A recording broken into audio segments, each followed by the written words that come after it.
नमस्कार, मैं हूं पंकज कुमार। इस खास पेशकश में हमारे साथ एक विशेष मेहमान जुड़े हैं। जी हां, विशेष मैं इसलिए कह रहा हूं क्योंकि मैं कई बार आपके सामने आता हूं और कई सारे ऐसे डॉक्टर से आपकी मुलाकात कराता हूं जो मेडिकल साइंस के अलग अलग फील्ड में उन्होंने जोरदार तरीके से काम किया है और कई सारे कॉम्प्लिकेटेड पेशेंट्स को ठीक किया है। उनमें से ही एक डॉक्टर हमारे साथ डॉक्टर आशीष सिंह बैठे हैं। जी हाँ, जिन्होंने रोबोटिक सर्जरी और जेनरेटिव मेडिसिन में रीजेनरेटिव मेडिसिन में जबरदस्त काम किया है। और आपको बता दें कि रोबोटिक सर्जरी में ये डॉक्टर को ट्रेन भी करते हैं, मतलब पेशेंट्स का ट्रीटमेंट तो करते ही करते हैं, लेकिन साथ ही साथ डॉक्टर्स कितने ज़्यादा इक्विप्ड हो जाएं रोबोटिक सर्जरी में, डॉक्टर्स को भी ट्रेन करते हैं। इनकी डिग्रियां बहुत सारी हैं। अगर मैं इनके बारे में बताऊं तो मुझे लगता है ज़्यादा चर्चा उसी पे हो जाएगी। इन्होंने पढ़ाई नागपुर से की है, फिर पुणे से पढ़ाई की है और फिर विदेश में इंग्लैंड से इन्होंने बहुत सारी डिग्रियां हासिल की हैं।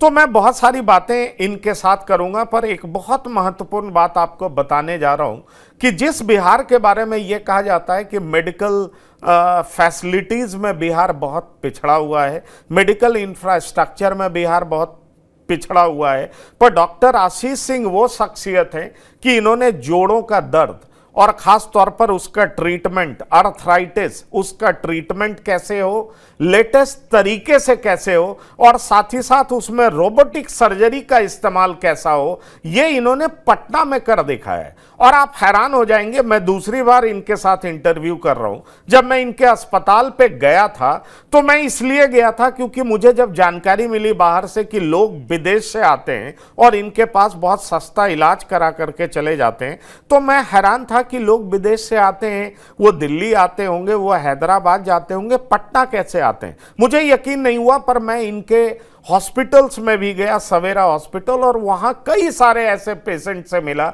जो जिनकी स्थिति बड़ी ख़राब थी, पर इनके हॉस्पिटल में पहुँच करके और इनके द्वारा ट्रीटमेंट लेकर वो बहुत प्रसन्न थे, खुश थे। कुछ अमेरिका से आए थे, कुछ कनाडा से आए थे, कुछ इंग्लैंड से आए थे। तो ऐसे तमाम पेशेंट्स का ये इलाज करते हैं। डॉक्टर आशीष सिंह, आप हमारे स्टूडियो में पहुँचे हैं, मैं तहे दिल से आपका शुक्रिया अदा करता हूँ। थैंक यू एंड प्रणाम। Thank you for having me here, इधर बुलाने के लिए। डॉक्टर आशीष सिंह, मैं आपसे ये जानना चाहूँगा, मैं अगर आपको पूछूं तो रोबोटिक सर्जरी की चर्चा मैंने पहले भी की है। कुछ डॉक्टर्स हमको मिले हैं जो कि रोबोटिक सर्जरी की बात करते हैं। ठीक है, इसमें टेक्नोलॉजी इन्वॉल्व होता है, लेकिन करते तो डॉक्टर्स ही हैं, उनका दिमाग ही इन्वॉल्व रहता है या उनका हाथ ही, उनका स्किल ही इन्वॉल्व होता है। रोबोटिक सर्जरी की चर्चा बहुत ज़्यादा क्यों होने लगी है और क्या रोबोटिक सर्जरी के द्वारा आप पटना में ज़्यादा लोगों को ठीक कर पा रहे हैं? ये दोनों सवाल मैं आपसे पूछना चाहूँगा। बहुत अच्छा सवाल पूछा आपने। रोबोटिक सर्जरी का इजाद 1990s में हुआ था और ये पॉपुलर करीब 2010 से पूरे विश्व में आ गया था। एंड लिटरली 2012 में robotics were well introduced around the world. 2020 में सबसे पहले इंडिया में आया और 2020 में हमने इसे प्रोक्योर किया। और मैं यह भी बताना चाहता हूँ कि 2012 से हम लोग रोबोटिक सर्जरीज एंड कंप्यूटर्स को कैसे यूज़ करें, रोबोटिक्स एंड कंप्यूटर्स को इन ऑर्थोपेडिक सर्जरी, इसके लिए मैंने विशिष्ट ट्रेनिंग यूनिवर्सिटी ऑफ ग्लासगो से भी लिया है। University of Glasgow means UK, England से लिया? Yes sir. Okay, right. And मैंने उनके साथ भी काम किया है जो दुनिया में सबसे पहले कंप्यूटर्स को ह्यूमन बॉडी में यूज़ किए थे और टोटल नी रिप्लेसमेंट किया था। एक फ्रांस के सर्जन है मिस्टर फ्रेडरिक पिकार्ड, जो 1997 में फर्स्ट कंप्यूटराइज नी रिप्लेसमेंट हुआ था। तो बेसिकली रोबोटिक्स को जब हम बॉडी में यूज़ करते हैं, चाहे जनरल सर्जरी हो चाहे ऑर्थोपेडिक सर्जरी हो, तो इससे हमें सर्जरी में सटीकता प्रदान होती है। जब अगर हम एक रोज़मर्रा की ज़िंदगी का एक एग्जाम्पल लें, उदाहरण लें, तो अगर हम गूगल मैप से कहीं जाते हैं तो हमें ये जानकारी मिलती है कि 200 मीटर पे बाएं जाना है। अगर हम नॉर्मल चलें तो हमें अंदाज रहता है। बट जब हम रोबोटिक सर्जरीज पे काम करते हैं तो हमारे सामने एक स्क्रीन होता है और हम लोग प्लानिंग बहुत उम्दा करते हैं, जिससे हर एक के कट्स की जानकारी होती है, डिजिटल मैपिंग करके कार्टिलेज को हटा देते हैं, कम से कम हड्डी काटते हैं, और सबसे विशेष बात है कि यह सुपर सेफ होता है क्योंकि हम एक लक्ष्मण रेखा में काम करते हैं। तो यह भी कॉन्सेप्ट आया है लोगों का कि रोबोटिक सर्जरी सेफ है कि नहीं। Yes, it is more than 200% safe, because हम एक प्लान्ड बाउंड्री में काम करते हैं, रोबोटिक गाइडेड काम करते हैं और pre operative planning city based करते हैं। तो सर्जरी का रिजल्ट 100% सक्सेसफुल होता है। तो डॉक्टर आशीष सिंह कह रहे हैं कि अगर आपको एक्यूरेसी चाहिए, प्रिसीजन चाहिए, तो रोबोटिक सर्जरी की दरकार है, उसकी ज़रूरत है। और क्यों ज़रूरत है, इन्होंने बहुत अच्छे तरीके से समझाया है कि जब आप गूगल मैप इस्तेमाल करते हैं तो आपको मालूम है कि एग्जैक्टली कितना मीटर चल के आपको लेफ्ट मुड़ना है या राइट मुड़ना है। तो दरअसल अगर प्रिसीजन के साथ हड्डी को काटना हो या कार्टिलेज को हटाना हो तो ये तभी संभव है जब रोबोटिक सर्जरी का इस्तेमाल किया जा सकता है। और इसीलिए डॉक्टर आशीष सिंह बता रहे हैं कि किस तरीके से इनका विश्वास रोबोटिक सर्जरी पे बहुत ज़्यादा बढ़ा। मैं आपसे ये पूछना चाहूँगा कि इन दिनों ऐसा कहा जाता है कि आर्थराइटिस से सफ़र कर रहे पेशेंट्स की संख्या हर साल बढ़ती जा रही है। जहां आप प्रैक्टिस करते हैं, ख़ासतौर पर जहां पर आप हॉस्पिटल चला रहे हैं पटना में, और वहां पर भी क्या बिहार से पेशेंट्स आते हैं या दूसरे राज्य से पेशेंट्स आते हैं? क्योंकि मैं एक बार आपका हॉस्पिटल जा चुका हूं, मैंने तो देखा दूसरे देश से भी पेशेंट्स आते हैं। तो ये आर्थराइटिस की संख्या सिर्फ बिहार में बढ़ रही है या पूरे देश में बढ़ रही है या पूरी दुनिया में बढ़ रही है? ये दरअसल है क्या, जरा इस बीमारी के बारे में बताइए। और थोड़ा ये बताइए कि विदेश से चल के बिहार लोग पहुंच रहे हैं, पटना पहुंच रहे हैं, ये आपको, मेरे लिए तो बहुत सरप्राइजिंग था, आपके लिए कैसा था, ये अनुभव बताइए जरा। देखिए, मैं आमतौर से सभी लोगों को समझाना चाहूँगा कि सबसे पहले ये बात जानना है, मेडिकल साइंस में हम लोग बड़ा बड़ा नाम देते हैं। ऑस्टियो आर्थराइटिस, ऑस्टियो मतलब बोन, आर्थरस मीन जॉइंट और आइटिस मतलब सूजन। तो समय के साथ ऑस्टियो आर्थराइटिस सभी लोगों का होगा, बट यह है कि बॉडी को कितना अच्छे से रखते हैं उस पर डिपेंड करता है। तो यस, आपका जो पहला सवाल है, आर्थराइटिस की संख्या ग्लोबली बढ़ गया है और ये ग्लोबल पेंडेमिक है। इसका आंसर है बदलती जीवन शैली। यानी अगर आप 20 साल पहले की बात करें तो हम लोग सब लोग साइकिल से जाते थे, परंतु आज हम लोग सब मोटरसाइकिल से जाते हैं और मेट्रो से ट्रैवल करते हैं। तो लाइफस्टाइल चेंजेस हो गया है। दूसरा सबसे बड़ा चीज़ है lack of activities and increase in junk food. अगर मैं अपने हॉस्पिटल की बात करूं तो हॉस्पिटल के 200 मीटर के अंदर मोर देन 10 जॉइंट्स तो हैं। तो मन तो बदल ही सकता है रोड पे जाने के बाद, क्योंकि एक तरफ एक आइसक्रीम की दुकान है तो दूसरी तरफ गोलगप्पे का दुकान है। तो हम कितना समय अपने दिमाग को शांत रखेंगे कि हमें जंक फूड खाना नहीं है या फूडिंग हैबिट्स पे कंट्रोल रखना है।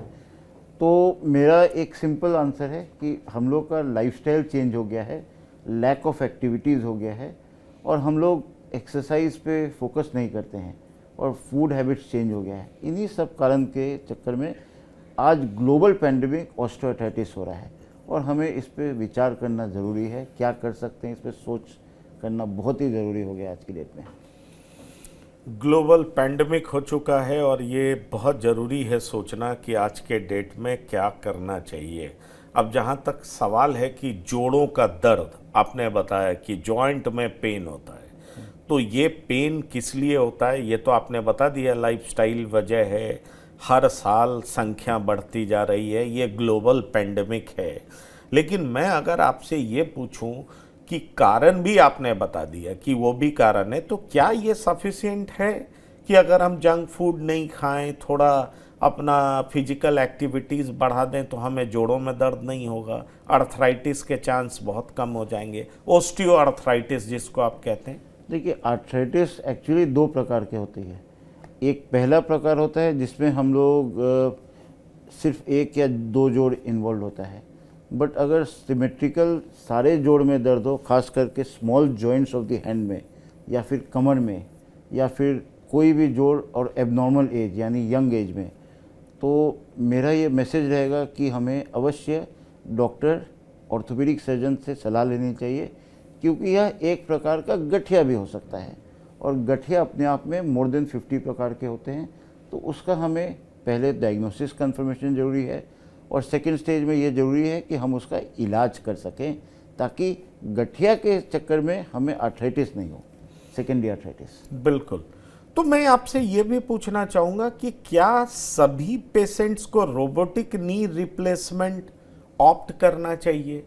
मैं ये पूछना चाहूँगा, या पेशेंट के पास चॉइस होता है कि आपको नी रोबोटिक सर्जरी ऑप्ट करना है या नहीं करना है? बताओ डॉक्टर, अगर मैं आपसे पूछूं कि जो भी पेशेंट्स इस तरह के आते हैं और उनको नी रिप्लेसमेंट सर्जरी कराना है, तो क्या उन सबको रोबोटिक सर्जरी ऑप्ट करना चाहिए?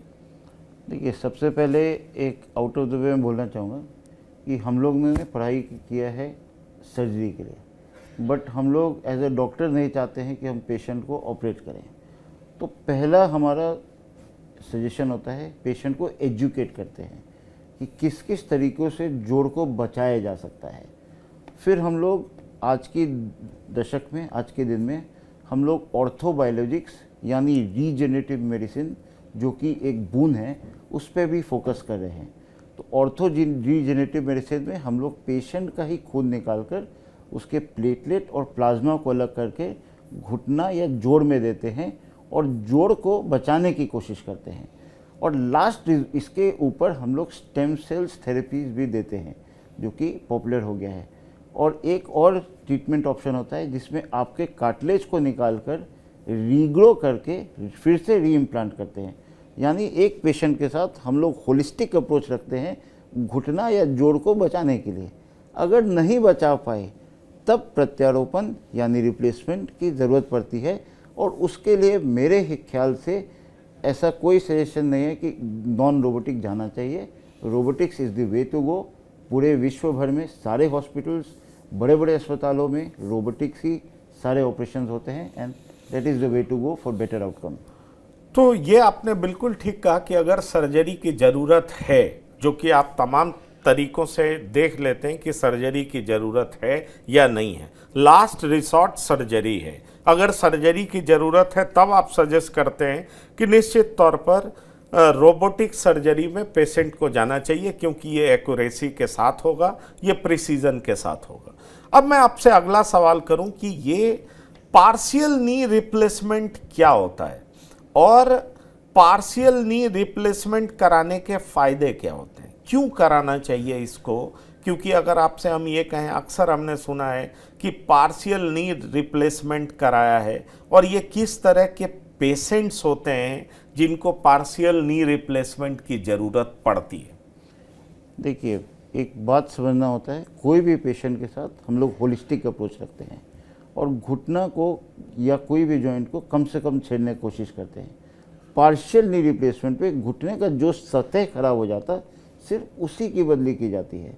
यानी अगर अंदरूनी पार्ट खराब है तो medial compartment partial knee replacement, अगर बाहर का हिस्सा खराब है तो बाहर के कंपार्टमेंट का अर्ध घुटना प्रत्यारोपण, और अगर सिर्फ आगे का खराब है तो पटेलोफेमोरल रिप्लेसमेंट करते हैं। तो यानी घुटने का जो सतह सही है उसको हम लोग बचा सकते हैं और टोटल नी की तरफ बच सकते हैं। टोटल नी की ज़रूरत नहीं है तो बचा सकते हैं। खास बात अर्ध घुटना प्रत्यारोपण या पार्शियल नी रिप्लेसमेंट का है कि अगर आपका घुटना बच गया, दूसरा कंपार्टमेंट खराब नहीं हुआ, तो आपको टोटल नी की ज़रूरत ही नहीं पड़ेगी। दूसरी खास बात है कि अर्ध घुटना प्रत्यारोपण या पार्शियल नी रिप्लेसमेंट के बाद छोटा चीरा लगता है, छोटा कैप लगता है, और आप ज़मीन पर पालथी मार के भी बैठ सकते हैं। और भगवान ना करे अगर रिवीजन की ज़रूरत पड़े आगे चल के, तो उसके बाद हम लोग टोटल नी रिप्लेसमेंट आराम से कर सकते हैं। यानी आप एक स्टेज पहले जो पार्ट खराब है उसको ही बदल सकते हैं। Less major surgery and good outcomes. और यह भी मैं सभी लोगों को बताना चाहूँगा कि पहले दुनिया में पार्शियल नी रिप्लेसमेंट का ही ईजाद हुआ था। अनफॉर्चुनेटली इंडिया में लोगों में अवेयरनेस नहीं है, काफ़ी लेट हो जाता है तो आते हैं जब सारा कंपार्टमेंट खराब हो जाता है। यानी मैसेज ये है, अगर घुटना या कूल्हा में दर्द है तो कृपया ऑर्थोपेडिक सर्जन से ज़रूर संपर्क करें। हो सकता है घुटना बदलने की ज़रूरत ही नहीं पड़े, रीजेनरेटिव मेडिसिन PRPs बीमैक दे के बचाया जा सके। अगर अर्ध घुटना प्रत्यारोपण की ज़रूरत है तो सिर्फ अर्ध घुटना बदला जाए। अगर पूर्ण घुटना प्रत्यारोपण की ज़रूरत है तो वहाँ से हम लोग देखें। और इस बीच में अगर आर्थराइटिस निकल जाता है तो उसका इलाज हो सके। चलिए, ये आपने बड़ी महत्वपूर्ण जानकारी दी, लेकिन मेरा अगला सवाल इससे होगा कि कई बार लोग कहते हैं कि ओल्ड एज में कूल्हे का ऑपरेशन नहीं कराना चाहिए, पर ओल्ड एज में हमने देखा है कि चलते फिरते लोग गिर जाते हैं, बूढ़े लोग गिर जाते हैं और फिर उनकी स्थिति इस तरीके से हो जाती है, बेड रिडन हो जाते हैं। कई बार ये कहा जाता है कि अब बेड रिडन ही रहना पड़ेगा और ऊपर जाना होगा। बहुत कम लोग इसके लिए तैयार होते हैं कि कूल्हे का, हिप्स का ऑपरेशन कराएं। तो मैं आपसे ये जानना चाहूँगा कि क्या बूढ़े लोगों को हिप्स का ऑपरेशन कराना चाहिए, और क्या ये भी रोबोटिक सर्जरी के द्वारा संभव है क्या? हाँ, हमारे इंस्टीट्यूट में Anoop AIOR super speciality unit में, जो कि सवेरा के 5वें तल पे स्थित है, उसमें हम लोग रोबोटिक गाइडेड पूर्ण कूल्हा प्रत्यारोपण, अर्ध कूल्हा प्रत्यारोपण, अर्ध घुटना प्रत्यारोपण, पटेलोफेमर रिप्लेसमेंट और पूर्ण घुटना प्रत्यारोपण भी करते हैं। कहने का मतलब है कि अगर हिप की सर्जरी की ज़रूरत है तो उसे करा लेना चाहिए। किसी भी आयु में अगर कूल्हा टूट जाता है तो चलना असमर्थ हो जाता है, तो फिर हम लोग बेड रिडन हो जाते हैं और फिर अल्टीमेटली पेशेंट्स हम लूज़ कर जाते हैं। तो कूल्हा प्रत्यारोपण या फिक्सेशन एक ज़रूरी बने तो करा लेना चाहिए। और यह जानकारी मैं देना चाहूँगा आप लोगों को कि कूल्हा प्रत्यारोपण विश्व भर का 3rd बेस्ट ऑपरेटिव प्रोसीजर है। पहला है लोअर सेक्शन सिजेरियन सेक्शन, जहाँ बच्चे की गूंज से माँ और परिवार खुश हो जाते हैं। सेकेंड ऑपरेशन मोतियाबिंद का है, पर 3rd satisfactory operation world over में टोटल हिप रिप्लेसमेंट है। यानी घुटना प्रत्यारोपण से ज़्यादा बेहतर ऑपरेशन कूल्हा प्रत्यारोपण है। और हमारे यहाँ पर मात्र 4 घंटे में पेशेंट को हम लोग बेड से वॉकर पे खड़ा कर देते हैं। नहीं, पर बेस्ट क्यों बताया आपने, किस लिहाज से बेस्ट है? आपने ये कहा कि कूल्हा ऑपरेशन चौथा बेस्ट ऑपरेशन है, तीसरा क्यों आपने क्यों बताया बेस्ट ऑपरेशन है? ये सक्सेस रेट के हिसाब से। और ये आपके हॉस्पिटल में है या वर्ल्ड वाइड सक्सेस रेट? विश्व भर। चलिए, तो ये भी देखिए भ्रांतियां हैं कि कूल्हा का ऑपरेशन नहीं कराना चाहिए, लेकिन डॉक्टर आशीष सिंह, जो कि बहुत ही रेपुटेड डॉक्टर हैं, ऑर्थोपेडिक सर्जन है, रोबोटिक सर्जरी से लोगों को ठीक करते हैं, वो कह रहे हैं कि तीसरा बेस्ट मेडिकल सर्जरी है कूल्हे का ऑपरेशन। मतलब इसका सक्सेस रेट इतना ज़्यादा है। और ये तो यहाँ तक दावा करते हैं कि अगर किसी का ये कूल्हा चेंज करते हैं, ऑपरेट करते हैं, तो 4 घंटे में उनको वॉकर के जरिए ये चला देते हैं। तो आप समझ सकते हैं कि इनका ऑपरेशन करने का तरीका, एक्यूरेसी, प्रीसीजन किस लेवल का है, और उसके बाद सक्सेस रेट इनका किस तरीके का है। अब डॉक्टर, मैं आपसे ये पूछना चाहूँगा, क्योंकि लोगों में बड़ी चिंता रहती है, नी रिप्लेस मत कराओ, कोई फ़ायदा नहीं होगा, कूल्हा रिप्लेस मत कराओ, कोई फ़ायदा नहीं होगा, ये छोटी जगहों पर लोग बोलते हैं ऐसा। अगर मैं आपसे पूछूं कि आपका सक्सेस रेट क्या है, क्यों लोग आपके पास आए?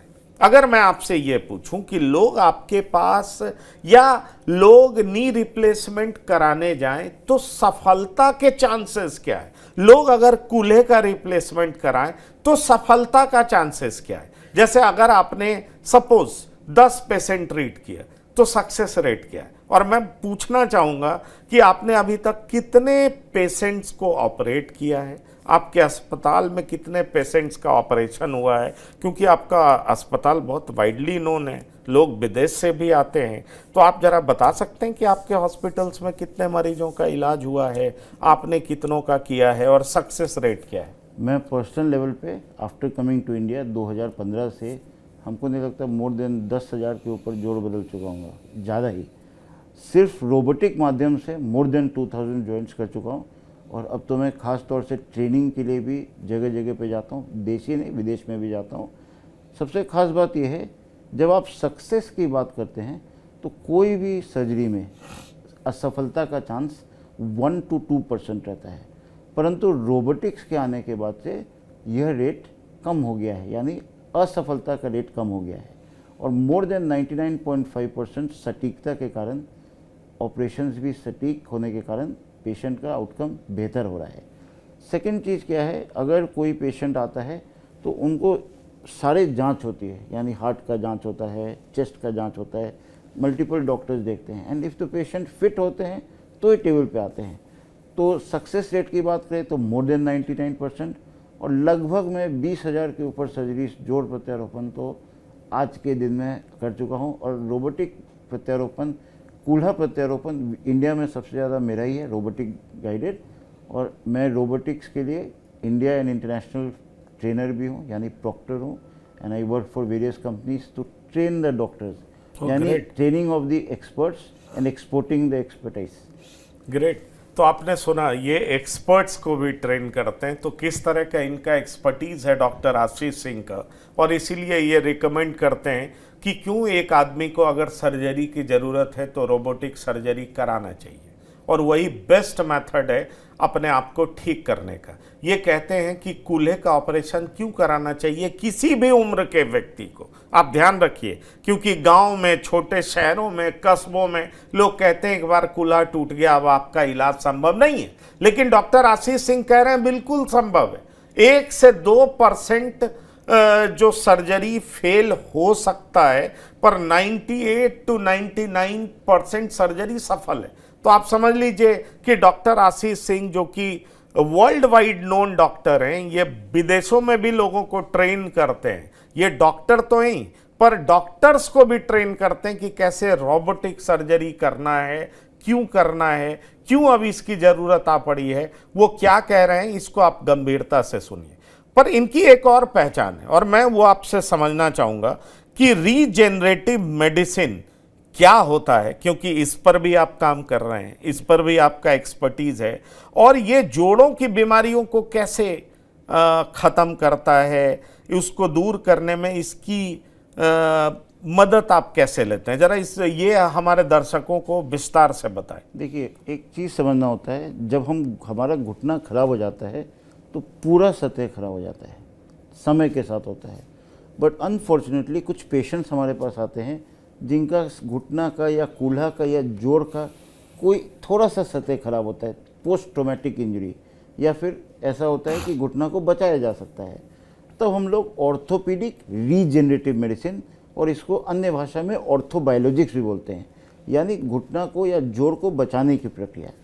इसमें खास बात यह होता है कि हम पेशेंट का ही खून को लेते हैं, उसको 3 भाग में बांटते हैं, और खून को, प्लेटलेट्स को अलग करके उसको हम लोग जोड़ में उसी जगह जहाँ कार्टिलेज खराब है वहाँ देते हैं। एक एस्पेक्ट हो गया। रीजेनरेटिव मेडिसिन का दूसरा एस्पेक्ट होता है जब हम आपके पेल्विस से आपका बोन मैरो निकाल कर एक स्पेशलाइज्ड मशीन में उसको सेंट्रीफ्यूज करते हैं, और फिर उसी पार्ट पे जहाँ खराब है वहाँ देते हैं घुटना में सुई के माध्यम से। तो इससे घुटना के सतह का रीजनरेशन होता है, करीब 60 to 70% रीजनरेशन होता है, जो कि लिटरेचर में प्रूव्ड है। अगर इससे भी सेटिस्फाइड नहीं है या और कुछ करना है, तब हम लोग स्टेम सेल्स को थेरेपी भी देते हैं। तो ये जो रीजनरेटिव मेडिसिन से घुटने या पार्ट जो भी खराब है उसको रीजनरेट करते हैं, करने की कोशिश करते हैं, एक सोच के साथ कि हो सकता है आगे जाकर जोड़ बदलने की नौबत ना पड़े। और ये सारी चीज़ें पटना में, from regenerative medicine to robotic surgery, all under one roof at AIOR super speciality unit हम लोग प्रदान करते हैं, जो शायद न्यूयॉर्क, इंग्लैंड, लंदन में भी प्रदान एक यूनिट में नहीं होता है। चलिए, ये बड़ी बात है, और डॉक्टर आशीष सिंह जो दावा कर रहे हैं उसको मैं और सरल शब्दों में आपको समझा सकूं कि देखिए, आपका जो पार्ट खराब हो चुका है, क्या उसको रीजेनरेट किया जा सकता है, क्योंकि बॉडी में कई सारे ऐसे पार्ट्स हैं जिनको रीजेनरेट करने की कैपेसिटी होती है, और उसी पार्ट को रीजेनरेट कैसे किया जाए इसका प्रयास करते हैं डॉक्टर आशीष सिंह। एक और चीज़ बहुत खास तौर से बताना चाहूँगा कि AIOR सुपर स्पेशलिटी यूनिट में 2020 में रोबोट लगा था, जो इंडिया में फर्स्ट प्रोग्राम हम लोग लगाए थे, फर्स्ट इंस्टॉलेशन था। तब से आज की देर तक हम लोग किसी भी पेशेंट से, चाहे वो आयुष्मान भारत हो, CGHS हो, ECHS हो, या कोई नॉर्मल आदमी हो, हम लोग रोबोट के ट्रीटमेंट पर कोई अतिरिक्त शुल्क नहीं लेते हैं।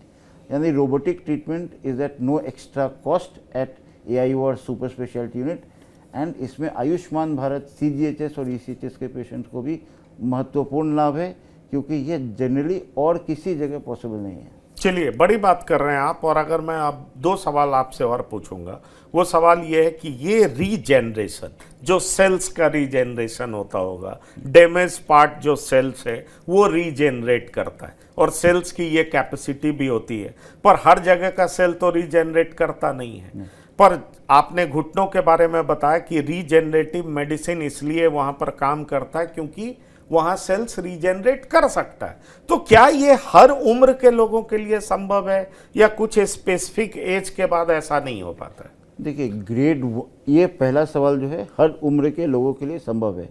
इसमें हम लोग इलियक क्रेस्ट यानी पेल्विस से बोन निकालकर उसको स्पेशल मशीन पर सेंट्रीफ्यूज करके, और डे केयर प्रोसीजर यानी एडमिशन की ज़रूरत नहीं है, और उसको नी में इंजेक्ट करते हैं। तो दूसरा चीज़ ये है कि रीजनरेटिव मेडिसिन, हर बॉडी के हर एक सेल्स को रीजनरेशन पोटेंशियल रहता है, उसको हम लोग और पोटेंशिएट करते हैं, और पोटेंशिएट करने के कारण वहाँ रीजनरेशन होता है, और पेशेंट के घुटना प्रत्यारोपण या कूल्हा प्रत्यारोपण को हम लोग डिले कर सकते हैं। यानी अगर आप घुटना प्रत्यारोपण की ज़रूरत है तो उसको डिले कर सकते हैं, और हो सकता है ज़रूरत भी ना पड़े। तो from regeneration to robotics at all ages possible. And earlier patient अगर मिलते हैं तो अगर exercise, weight reduction, regenerative medicine करें तो हो सकता है कि ऑपरेशन की ज़रूरत नहीं पड़े। चलिए, तो डॉक्टर आशीष सिंह की सारी बातों को अगर मैं समराइज करके बताऊं तो कुल मिलाकर के मैं आपको ये बता सकता हूं कि दरअसल बॉडी का वो पार्ट, और ख़ास तौर पर घुटनों का वो पार्ट जिसको इलाज की ज़रूरत है, तो डॉक्टर आशीष सिंह फौरन ऑपरेशन पे नहीं जाते, पहले रीजेनरेटिव मेडिसिन का इस्तेमाल करते हैं। जो सेल डैमेज्ड है उसको रीजेनरेट करने का प्रयास करते हैं, और रीजेनरेशन में अगर थोड़ा वक्त भी लगता है तो ऑपरेशन एवॉइड करने का प्रयास करते हैं, क्योंकि अगर थोड़ा भी ठीक हुआ तो पेशेंट्स की स्थिति बेहतर होने लगती है, और अगर पूरे तरीके से ठीक हो गया तो ऑपरेशन की जरूरत नहीं पड़ती है। लेकिन अगर कुछ पेशेंट्स में ठीक नहीं हो पाता है अन्य कारणों से, तो उसको रोबोटिक सर्जरी की ज़रूरत है। तो रोबोटिक सर्जरी का लाभ क्या है ये मैंने आपको बताया कि मिनिमम कट। तो यही खासियत है डॉक्टर आशीष सिंह का, जो कि ये लंबे समय से 2012 से बिहार में लगातार प्रैक्टिस करते आ रहे हैं। और चूंकि अभी इलेक्शन का माहौल है, लोग तरह तरह की बात करते हैं, पर मैं आपको ये बताना चाहूँगा कि बिहार में अभी भी प्राइवेट फील्ड में भी हेल्थ इंफ्रास्ट्रक्चर इस तरीके से ग्रो किया है कि अब लोग देश से ही नहीं विदेशों से भी रोबोटिक सर्जरी कराने, नी रिप्लेसमेंट कराने, रीजेनरेटिव मेडिसिन के जरिए अपने बोन्स को ठीक कराने, आर्थराइटिस की समस्या को दूर कराने के लिए पटना पहुंच रहे हैं। तो डॉक्टर आशीष सिंह, आप TV9 से आपने बात की, इसके लिए बहुत बहुत धन्यवाद और शुक्रिया। तो ये थे डॉक्टर आशीष सिंह जो कि TV9 पहुंचे। ये एक हॉस्पिटल चलाते हैं और तकरीबन हजारों पेशेंट्स इनके यहाँ से राहत पाके बाहर निकले हैं। लेटेस्ट टेक्नोलॉजी, लेटेस्ट जरिया, लेटेस्ट तरीकों का इस्तेमाल करके इन्होंने हजारों पेशेंट्स को राहत दी है। इसलिए हमने सोचा कि इनसे डिटेल में बात किया जाए। तो आशीष सिंह, एक बार फिर से आपको, डॉक्टर आशीष सिंह, आपको फिर से धन्यवाद करना चाहूँगा। इस खास पेशकश में इतना ही। ताज़ा तरीन खबरों के लिए आप लगातार देखते रहिए TV9। धन्यवाद, नमस्कार।